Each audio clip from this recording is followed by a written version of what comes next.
Anti-Corruption Commission is sending the bitumen used on the road to the laboratory. The organization has collected bitumen samples from several districts of the country after the road pitch melted in the extreme heat.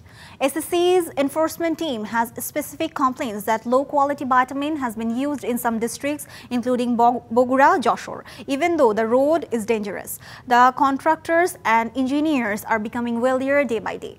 According to communication experts, bitumen holds the road stone firmly. The softening temperature of bitumen is 35 to 70 degrees Celsius. Even if the temperature is 43 to 44 degrees, the bitumen of the road is not supposed to melt. These communication experts think that the melting of road pitch is occurring even in hotter countries than Bangladesh, where bitumen is not melting. According to ACC, actions will be taken according to the information received by their team that went on road raids.